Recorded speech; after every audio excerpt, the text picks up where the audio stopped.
প্রাণনাশের হুমকি সাংবাদিককে, নিরাপত্তার দাবি জেলা পুলিশের কাছে। মুর্শিদাবাদ টুডের প্রধান সম্পাদক ও ডিজিটাল মিডিয়া ফেডারেশনের রাজ্য সহ সভাপতি স্বপন কারিকর সম্প্রতি প্রাণনাশের হুমকি পেয়েছেন। তিনি জানিয়েছেন, গত 3 দিন ধরে একাধিক অজানা নম্বর থেকে ফোন ও মেসেজের মাধ্যমে তাকে লাগাতার হুমকি দেওয়া হচ্ছে। এইসব বার্তায় শুধু তাকে সংবাদ প্রকাশ না করতে বলা হয়েছে তাই নয়, বরং প্রাণে মেরে ফেলারও হুমকি দেওয়া হয়েছে বলে জানান তিনি। স্বপনবাবুর দাবি, তিনি একজন পেশাদার সাংবাদিক হিসেবে মুর্শিদাবাদ জেলার বিভিন্ন ঘটনার সত্যতা তুলে ধরেন। তার মতে এই কারণে কেউ বা কারা উদ্দেশ্যপ্রণোদিতভাবে তাকে ভয় দেখানোর চেষ্টা করছে। হুমকির পরিপ্রেক্ষিতে তিনি চরম আতঙ্কে রয়েছেন এবং নিজের ও পরিবারের নিরাপত্তা নিয়ে উদ্বিগ্ন। এই পরিস্থিতিতে তিনি জেলার পুলিশ সুপারের কাছে লিখিতভাবে আবেদন জানিয়েছেন। তার অনুরোধ, অবিলম্বে ঘটনার তদন্ত করে দোষীদের খুঁজে বের করে আইনানুগ ব্যবস্থা গ্রহণ করা হোক এবং পাশাপাশি তার নিরাপত্তার দিকটিও নিশ্চিত করা হোক।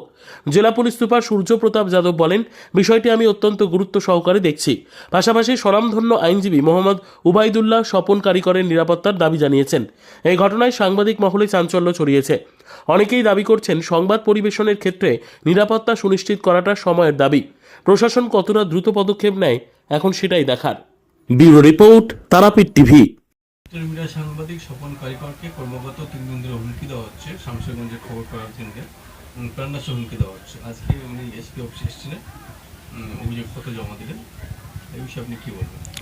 আমি মোহাম্মদ উবাইদুল্লাহ, আমি একজন ম্যারেজ রেজিস্ট্রার, সরকারিভাবে ম্যারেজ রেজিস্ট্রার। এই যে ডিজিটাল পোর্টাল যেগুলো আছে, তারা শামশেরগঞ্জ সম্বন্ধে যে সমস্ত তথ্য যারা প্রদান করেছে, অনেক তথ্য আমার কাছে এসেছে। সেটা সবচেয়ে বড় প্রমাণ, বিজেপি রাজ্য সভাপতি যে সমস্ত তথ্যগুলো সোশ্যাল মিডিয়ায় দিয়েছেন, সেগুলো তিনি আবার নিজে ডিলিট করে দিয়েছেন। এখানেই প্রমাণিত যে তিনি একটা পোস্ট করছেন, সেই পোস্টের মাধ্যমে মানুষ উত্তেজিত হচ্ছে, সঙ্গে সঙ্গে মানুষ বিভ্রান্ত হচ্ছে।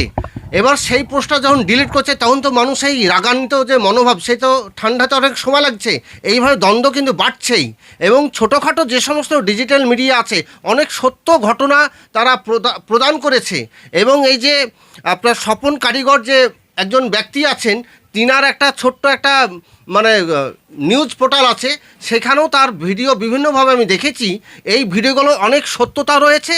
এবং এই যে স্বপন কারিকর মহাশয়কে যেভাবে হুমকি দিয়েছে একজন সাংবাদিক হিসাবে, এটা আইনত দণ্ডনীয় অপরাধ এবং এটা ক্রিমিনালের মধ্যে পড়ছে। এবং স্বপন কারিকরকে আমি উপদেশমূলক কিছু বার্তা দিচ্ছি যে তিনি খুব তাড়াতাড়ি ডিজি এবং আমাদের মুর্শিদাবাদ এসপিকে এই ঘটনাটা লিখিত আকারে জানাক। এবং সেটাও আমি কিছুক্ষণের মধ্যে খবর পেলাম যে তিনি এসপি সাহেব এবং তার লোকাল ওসিকে তিনি জানিয়েছেন। স্বপন কারিকরকে এই বিষয়ে আমি ধন্যবাদ জানাবো। এবং এই বিষয়টা আরও বিভিন্ন যে ডিজিটাল মিডিয়া আছে, তারা বিভিন্নভাবে এটা শেয়ার করুক এবং সোশ্যাল মিডিয়ায় আসুক। এবং শামশেরগঞ্জে যে ঘটনাটা, সেই ঘটনাটা অনেক বড়োভাবে দেখানো হয়েছে এবং এইটা নিয়ে মানুষ সুপ্রিম কোর্টে গেছে, সুপ্রিম কোর্টেও মুখ পড়েছে যারা সুপ্রিম কোর্টে গেছে। এবং প্রমাণিত হয়েছে যে শামশেরগঞ্জে সেই ধরনের বড় কোনো ঘটনা ঘটেনি। এটা শুধু কিছু ডিজিটাল মিডিয়া বা গদি মিডিয়া এটা বড় আকারে ধারণ করার চেষ্টা করেছে। কিন্তু আমাদের রাজ্য সরকার যেভাবে ট্যাকেল করেছে বিষয়টা, সেখানেও আমি রাজ্য সরকারকে ধন্যবাদ দিচ্ছি। এবং এর আগে যে ওই শামশেরগঞ্জের থানার ওসি ছিলেন, তিনি এই বিষয়ে জড়িত রয়েছেন। এই বিষয়ে অনেক খবর রয়েছে। তিনাকে রাজ্য সরকার সরিয়ে দিয়েছেন, নতুন ওসি গেছেন, তিনি অনেকভাবে ট্যাকেল করেছেন। এবং এই স্বপন কারিকর জানে ঠিকঠাক তিনার মিডিয়া পরিচালনা করতে পারে, তার জন্য আমি পুলিশ মহলকে বলবো ওনার একটা সিকিউরিটির ব্যবস্থা করুক। এবং এই যে মানুষ যেভাবে ক্রাইমে জড়াচ্ছে, সেই ক্রাইম থেকে যেন মানুষ কোনোভাবেই না জড়ায়, মানুষ যেন শান্তিভাবে বসবাস করে। আমরা হিন্দু মুসলমান সবাই ভাই ভাই একসঙ্গে বসবাস করি। এবং মুর্শিদাবাদে এই ধরনের কোনো ঘটনা এর আগে বড় কোনো ঘটনা ঘটেনি। যেগুলো ঘটেছে সেগুলো নিছক একটা সামান্য পরিমাণের ঘটনা, সেটাকে বড় করে দেখানো হয়েছে। তাই আমার ব্যক্তিগতভাবে আমি সোশ্যাল মিডিয়ার মাধ্যমে আমি জানাতে চাই যে শামশেরগঞ্জে শান্তি ফিরিয়ে আসুক এবং তারা নিজ নিজ আপন ভাই, বিভিন্ন কাস্টের মানুষ একসঙ্গে ভালোবাসার মধ্য দিয়ে তারা যেন বসবাস করতে পারে, এইটুকুই আমি জানাই। ডিজিটাল মিডিয়া মুর্শিদাবাদ তথা শামসেরগঞ্জের যেটা আসল সত্য সেটা তুলে ধরেছে, শুধু আমি না, বাকি জেলার সমস্ত ডিজিটাল মিডিয়া। আর সেটাই হয়তো কারো আঁতে ঘা লেগেছে। আর তারই জন্য গত 3 দিন ধরে একাধিক হোয়াটসঅ্যাপে SMS এবং একাধিক ফোন, প্রায় 9 করে সব কিছু নিয়ে 10-12টা হবে, আমাকে হুমকি দেওয়া হচ্ছে প্রাণনাশের। আমি প্রথমে সালাদ থানা, আমার লোকাল যেহেতু বাড়ি, সালাদ থানার ওসিকে জানাই। তারপর ওসি বলেন যে আপনার ব্যাপারটা একটু গুরুগম্ভীর হয়ে যাবে, এসপি সাহেবকে না বললে হবে না। আজকে বহরমপুরে এসপির কাছে এসেছিলাম, এসপি সাহেবের হাতে আমরা ডিজিটাল মিডিয়ার সাংবাদিকরা গিয়ে হাতে জমা দিলাম। হোয়াটসঅ্যাপে যে সমস্ত SMS এসেছে সেগুলো পড়ে উনি বললেন আজকেই তার ব্যবস্থা, আজ থেকেই অ্যাকশন শুরু হয়ে যাচ্ছে। হ্যাঁ, এসপি সাহেব যেটা বলেছে আমরা প্রচণ্ড খুশি। আপনারা জানেন যে শামসেরগঞ্জের যে তথ্য, আসল তথ্য, সেগুলা ডিজিটাল মিডিয়া, বিভিন্ন ডিজিটাল মিডিয়া তুলে ধরেছে। মুর্শিদাবাদ টুডে আমিও গেছিলাম এবং আমি সেখানে অরিজিনাল যে জিনিসগুলো, কোনো রকম ওখানে যেহেতু ইন্টারনেট পরিষেবা নেই, না হলে আমি হয়তো লাইভ দেখাতাম। শামসেরগঞ্জে মোট হচ্ছে 300 থেকে 350টা গ্রাম নিয়ে শামসেরগঞ্জ, তার মধ্যে হয়েছে মাত্র 3টে গ্রামে, অর্থাৎ কি 1% গ্রাম, 1% গ্রামে হয়েছে, 3টে গ্রামে হয়েছে। কিন্তু গদি মিডিয়া বা অন্যান্য বিভিন্ন রাজ্যে সেটাও গদি মিডিয়া তারা দেখাচ্ছে শামসেরগঞ্জ একদম জ্বলছে, সেখানে কেউ একটা গোষ্ঠী থাকতে পারছে না, একটা গোষ্ঠী তাদের মারছে, এই রকম দেখাচ্ছে। তা আসল জিনিসটা তারপর ছিলাম। আর মিডিয়ার কাজই এটা, আমরাও সাংবাদিকতা শিখেছি, মিডিয়ার কাজ সঙ্গে সঙ্গে গিয়ে সেখানে সেই যে আগুনটা লেগেছে সেখানে পেট্রোল ঢালার কাজ নয়।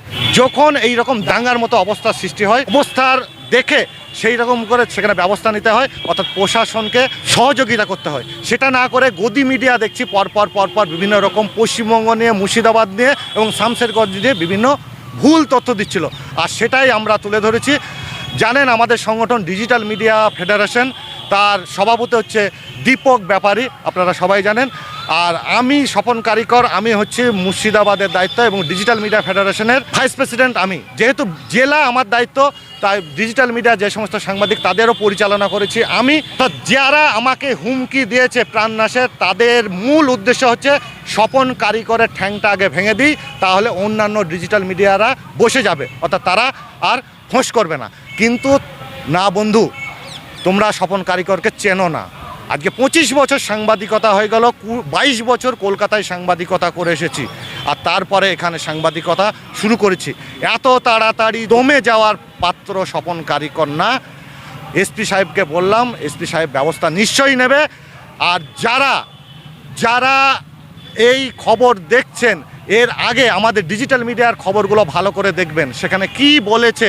তার কারণ গদি মিডিয়া যেগুলো দেখাচ্ছে সেইগুলোর মধ্যে কতটা সত্যতা আর আমাদের মধ্যে কতটা সত্যতা, এটা কিন্তু আপনাদের জানা দরকার। এটা শুরু হয়েছে কিন্তু গত 1 বছর ধরে। প্রথমে হয় বেলডাঙ্গা একটা কাণ্ড, তারপর হরিহরপাড়া মাদ্রাসা, তারপরে হচ্ছে বহরমপুরে কাসিম বাজার, তারপরে হচ্ছে মোথাবাড়ি, তারপরে হচ্ছে শামসেরগঞ্জ। পরপর ডিজিটাল মিডিয়া ফেডারেশনের সাংবাদিক তারা অরিজিনাল তথ্য তুলে ধরেছিল। হ্যাঁ, এটা আমার উপরে আক্রমণ আরও বেশি এই কারণে, তার কারণ হরিহরপাড়া আপনারা জানেন যে মাদ্রাসা, একটা মাদ্রাসা নয়, সেটা একটা টিউশন পড়াতো 3টে ছেলেকে, সেইটাই বলা হচ্ছিল যে এখানে মাদ্রাসা। আর সেটাই আমরা তুলে ধরেছি। আমাদের সঙ্গে দীপক ব্যাপারী থেকে আরম্ভ করে ডিজিটাল মিডিয়া ফেডারেশনের কোর কমিটি আছে, তারা এসেছিলো এবং মুর্শিদাবাদ থেকে আমি গেছিলাম এবং সেখানে অরিজিনাল জিনিস যখন দেখালাম না, 3জন ছেলেকে পড়ানো হতো, তারপরে একটা গোষ্ঠী আমাদের উপর যেন রেগে গেছে। হ্যাঁ, রেগে গেছে এবং তাই থেকেই হয়তো আজকের এই আক্রমণ এবং পরপর হুমকি, একটা নয়, 2টো নয়, 5টা নয়, 10-12টা হুমকি আমাকে এসেছে এবং তার জন্য আমি আসতে বাধ্য হয়েছিলাম। কিন্তু আমরা এতে কিন্তু থেমে থাকবো না, এরপর লড়াই কিন্তু আমাদের আরও হবে। আর আমরাও দেখতে চাই কত দূর পর্যন্ত হুমকি আসে। আর সাধারণ মানুষ, হ্যাঁ সাধারণ মানুষ, এখনও আমরা মনে করি যে 5% যদি হিন্দু গোষ্ঠীর হয়, 5% মুসলিম, তারা কিন্তু সবসময় একটু অন্যরকম চায়, একটু উগ্র তারা থাকবে। কিন্তু বাকি 95% মানুষ, সাধারণ যারা মানুষ, মুর্শিদাবাদবাসী মানুষ যারা আছে মুর্শিদাবাদের, তারা কাজকর্ম করে খেটে খায়। আর তারা চায় না কোনো রকম এইরকম দাঙ্গার পরিস্থিতি সৃষ্টি হতে। আর এই 5% মানুষের জন্য 95% মানুষ তারা ভুক্তভোগী হবে, এটা কোনো মতেই আমরা হতে দেব না, ডিজিটাল মিডিয়া হতে দেবে না। তা ওরা হুমকি দিক, কতটা দিক আমরাও দেখতে চাই।